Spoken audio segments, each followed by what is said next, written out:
Good morning, students. Myself, Dr. Sunaina Khatri, Assistant Professor in ABSD, Government PG College, Badmer.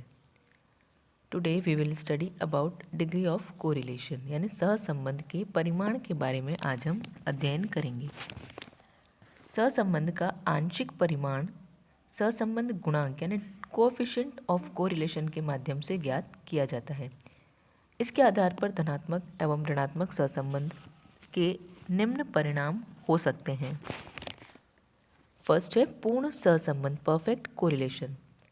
यदि दो चर मूल्यों में परिवर्तन समान अनुपात में हो तो उनमें पूर्ण सहसंबंध होता है। यदि समान अनुपात में परिवर्तन एक ही दिशा में होता है यानी दोनों या तो बढ़ते हैं या दोनों घटते हैं, तब सहसंबंध पूर्ण धनात्मक यानी परफेक्ट पॉजिटिव कोरिलेशन होता है। इसके विपरीत यदि समान अनुपात में परिवर्तन विपरीत दिशा में हो यानी एक सीरीज में वृद्धि होने पर दूसरी में कमी या पहली में कमी होने पर दूसरी में वृद्धि हो तो सहसंबंध पूर्ण ऋणात्मक यानी परफेक्ट नेगेटिव कोरिलेशन होता है। अब आपको ये चार्ट के माध्यम से एक जो है वो दे रखा है कि सहसंबंध जो है सरल सहसंबंध, बहुगुणी सहसंबंध और आंशिक सहसंबंध, इसमें आपको डेटा गिवन है। उसमें आप देख सकते हैं कि सिंपल कोरिलेशन में एक चर में वृद्धि होने पर दूसरे में वृद्धि हो रही है और इसी तरह से आपको आगे बहुगुणी और आंशिक सहसंबंध में भी आपको दृष्टिगोचर होता है। पूर्ण सहसंबंध की स्थिति जो है आपको एक रेखा चित्र के माध्यम से व्यक्त की गई है। यदि रेखा चित्र पर अंकित करने पर बिंदु एक सीधी रेखा में y अक्ष से x अक्ष पर ऊपर से नीचे की ओर गिरते हुए प्रतीत होते हैं तो ये परफेक्ट नेगेटिव कोरिलेशन होता है।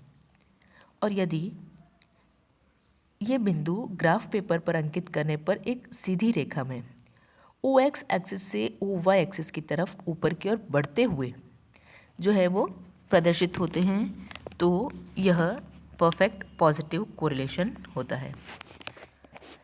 सहसंबंध की अनुपस्थिति यानी एब्सेंस ऑफ कोरिलेशन। यदि दो चरों में आश्रितता बिल्कुल नहीं पाई जाती है अर्थात उनके परिवर्तनों में कोई सहानुभूतिपूर्ण संबंध न हो तो ऐसी स्थिति को सहसंबंध का अभाव कहते हैं। जैसे एक चर मूल्य में वृद्धि होने पर दूसरे में कोई परिवर्तन न हो या एक चर मूल्य में कमी होने पर दूसरे में कोई चेंजेस न हो। सहसंबंध के अभाव की स्थिति को हमने जो है वो डायग्राम में प्रदर्शित किया है। सहसंबंध के अभाव के अतिरिक्त सहसंबंध गुणांक शून्य हो सकता है, जैसा कि आपको सेकंड डायग्राम से स्पष्ट है। फर्स्ट डायग्राम में आपको दे रखा है नो कोरिलेशन, इट मीन्स इनमें जो है ग्राफ पेपर पर बिंदु जो है डॉट्स पूरे बिखरे हैं।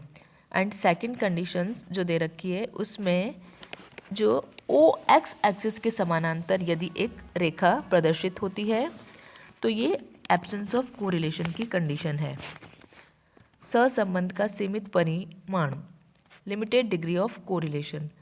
जब दो चर मूल्यों में न तो पूर्ण सहसंबंध होता है न सहसंबंध का अभाव ही होता है अर्थात दोनों के बीच की स्थिति होती है, तब सहसंबंध सीमित परिमाण में होता है।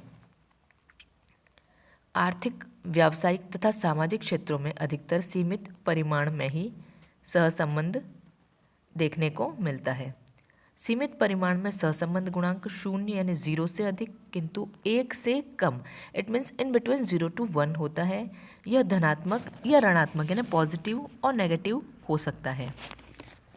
सीमित सहसंबंध गुणांक मुख्यतः 3 प्रकार का हो सकता है। इसमें फर्स्ट है उच्च स्तर का सहसंबंध यानी high degree of correlation.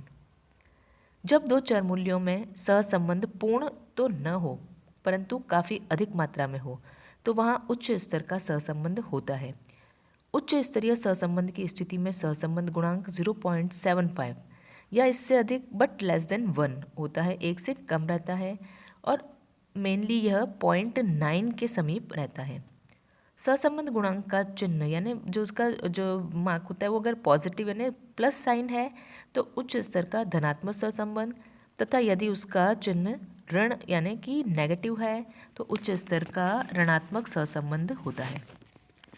Second है मध्यम स्तर का सहसंबंध, मॉडरेट डिग्री ऑफ कोरिलेशन।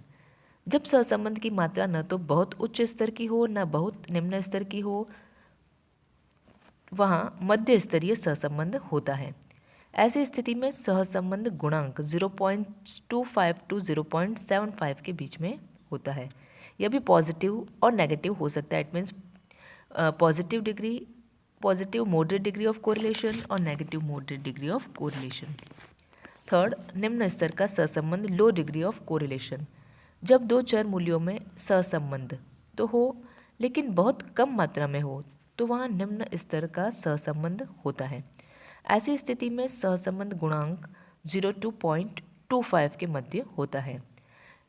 यह भी धनात्मक और ऋणात्मक हो सकता है। अब इसको एक आपको चार्ट के माध्यम से बताया गया है कि सहसंबंध का परिणाम अगर +1 है, it means perfect positive correlation, -1 then perfect negative correlation, +0.75 to 1 के बीच में है then high degree of correlation, and -0.75 to -1 high degree of negative correlation, 0.25 to 0.75 positive sign, it means perfect moderate degree of correlation, positive moderate degree of correlation, and if it is in between -0.25 to -7.75 then it is negative moderate degree of correlation। और यदि यह 0 से +0.25 के बीच में है then low degree of positive correlation, and 0 to -0.25 then low degree of negative correlation, and if it is 0 exact 0 then absence of correlation। Thank you।